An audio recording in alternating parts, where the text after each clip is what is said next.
Baik pemirsa, para WNI selama disandra kelompok Abu Sayyaf sangat menderita, bahkan mereka pernah mengalami tidak makan dan tidak pernah mandi. Untuk mandi dan minum, para WNI yang disandra ini hanya mengandalkan air hujan. Kini setelah bebas, keinginan mereka hanya satu, yaitu bertemu dengan keluarga mereka. Reporter Metro TV Maria Lizia Hasmi bersama dengan juru kamera Muhardi mendapatkan kesempatan untuk mewawancari mereka di atas pesawat saat menuju tanah air. Satu penerbangan dengan 10 warga negara Indonesia yang sudah 36 hari ditawan oleh kelompok Abu Sayyaf. Dan tadi kita sudah sempat berbincang sedikit, ngobrol sedikit, banyak sekali cerita-cerita mereka yang menarik sampai membuat miris. Nah, ini saya akan mencoba menggali kepada beberapa dari mereka untuk menceritakan apa saja yang mereka alami selama 36 hari proses penyanderaan tersebut. Saya sudah bersama dengan kapten dari kapal yang dibawa saat itu, yaitu Peter Townsend. Bang Peter, kalau boleh diceritakan lagi selama 36 hari itu, proses apa yang paling sulit yang saat itu Bang Peter dapatkan? Kalau proses yang tersulit ya mungkin selain jauh dari keluarga dan lain sebagainya. Pertama sih tekanan batin mungkin ya. Tekanan batin, terus salah makan ataupun minum, kadang sehari sekali makan. Kalau dapat situasi dan lokasi yang bagus ya bisa 2 kali sehari makan. Dan juga ada pernah sekali juga sudah pada waktu dipisah ya, sempat dipisah jadi 2 grup karena demi keselamatan kami juga. Jadi saya bersama chief officer dan chief engineer di grup 1 dan 7 orang lainnya di grup yang lain lagi. Jadi waktu pagi ya biasalah, perut kan suka nyari-nyari gado-gado. Jadi mau nggak mau 1 biji vitamin C bagi 3. Oke. Iya. Drop sih ya ada beberapa juga yang sakit, termasuk saya juga sama Chip juga ya, kebanyakan sakit second. Nah dari berat 80 sekarang tinggal 60 lebih. Iya. Banyak sih teman-teman yang sakit juga. Mandi, minum.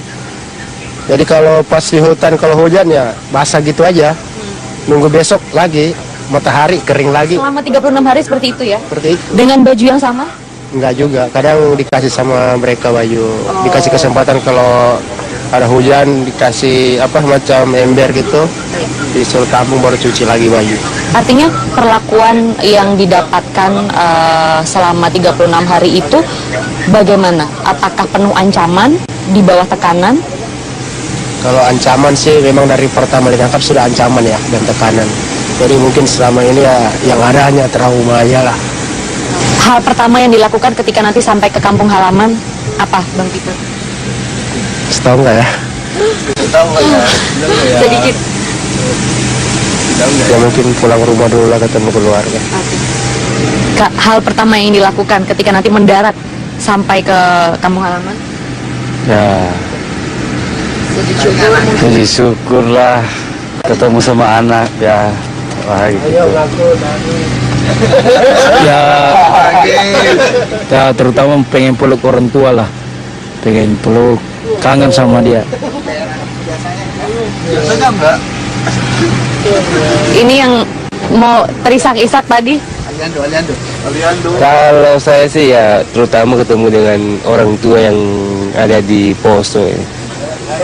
Di poso anak nggak ada. Seberapa rindu dengan mereka? Tidak bisa memberikan kabar sama sekali. Kalau ukuran rindunya sih ya dalam. Ya nanti lah di. Aku rindu setengah mati dong. Ini sepertinya udah bisa bercanda ya. Jadi ini udah kembali pulih.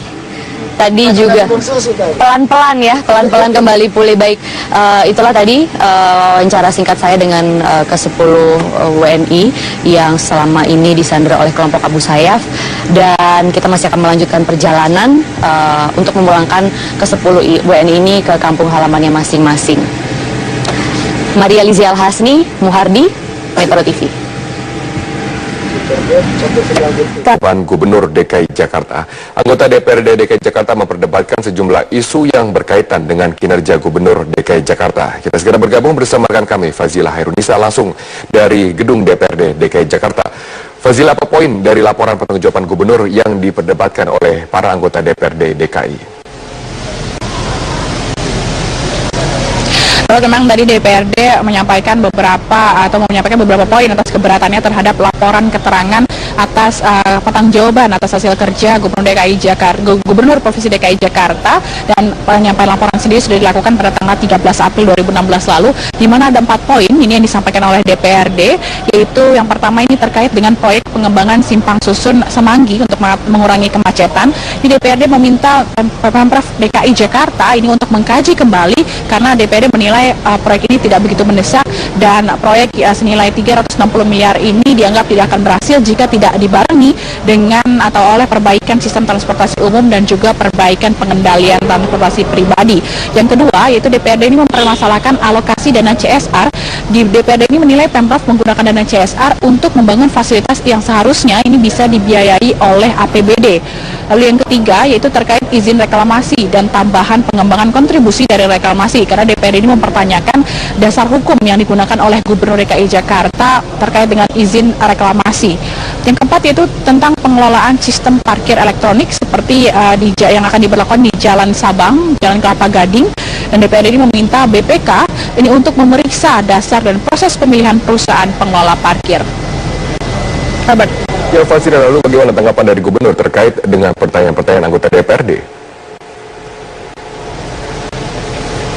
Ya, dalam sidang kali ini memang Gubernur DKI Jakarta Basuki Cahayapurnama atau Ahok ini memang hanya mendengarkan dan juga menerima masukan dari DPRD. Namun Gubernur DKI Jakarta Ahok juga sempat menanggapi beberapa poin, yaitu terkait dengan dana CSR dan juga tentang proyek Simpang Susun Semanggi. Dan berikut adalah pernyataan lengkap dari Gubernur DKI Jakarta Basuki Cahayapurnama. CSR nggak masalah, orang mau kasih CSR aja kan, tinggal dicatat asetnya nanti oleh BPKD.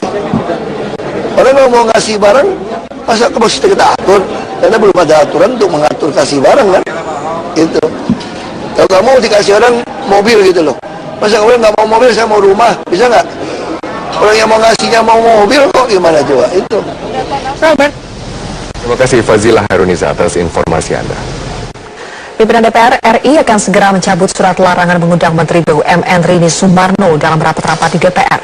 Ketidakhadiran Menteri dalam rapat di Parlemen dinilai justru membuat kinerja Komisi 6 DPR menjadi tidak maksimal. Memang kami sudah rekomendasi Panitia Khusus Pelindo II yang melarang mengundang Menteri BUMN dalam rapat-rapat yang digelar di Parlemen berdampak pada terganggunya koordinasi antara kementerian dengan DPR. Yang terbaru adalah rapat dengar pendapat Komisi 6 DPR dengan Kementerian ESDM pada Senin siang. Rapat yang membahas sejumlah hal penting seperti kereta cepat dan kinerja BUMN yang semestinya harus dihadiri Menteri hanya diwakilkan oleh seorang deputi. Mestinya pimpinan itu tidak membiarkan kondisinya seperti ini. Tidak ada rapat dengan Menko BUMN. Coba bayangkan nanti kalau turun sudah draft APBNP perubahan, kan tidak bisa itu dilakukan tanpa kehadiran seorang menteri, atau nanti bisa diwakilkan oleh menteri Menko-nya untuk bicara dengan Komisi 6.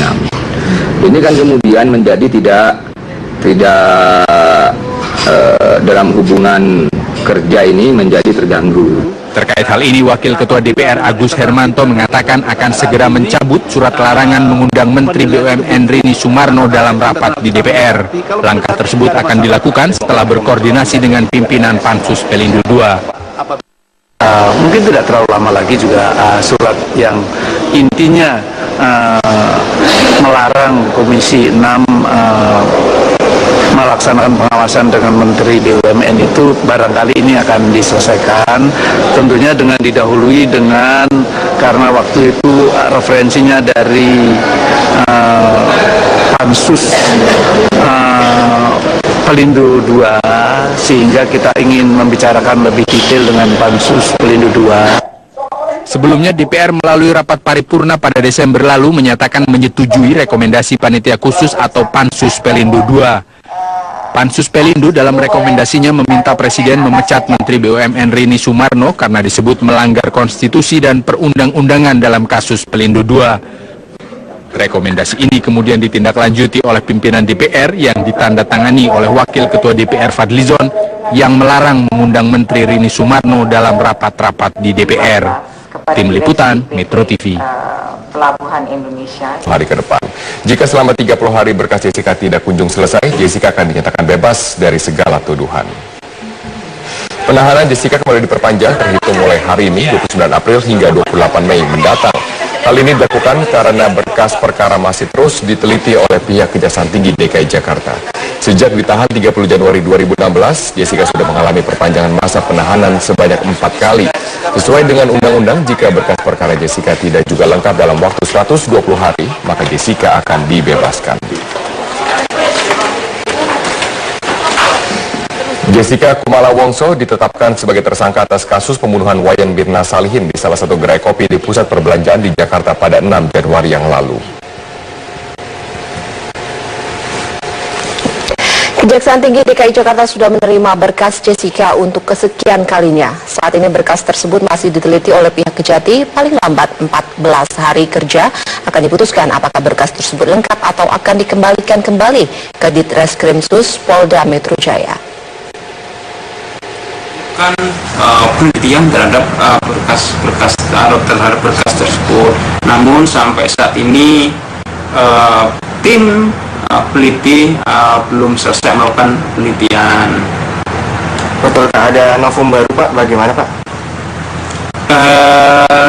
Kita tunggulah Mas, apakah nanti ada bukan novum ya, alat bukti baru maksudnya begitu, penambahan. Kita tunggulah nanti hasil daripada penelitian daripada tim. Kami tidak bisa menyampaikan ya, karena tim kan belum selesai masih penelitian. Kita tunggu hasilnya. Tapi benar ada novum baru Pak?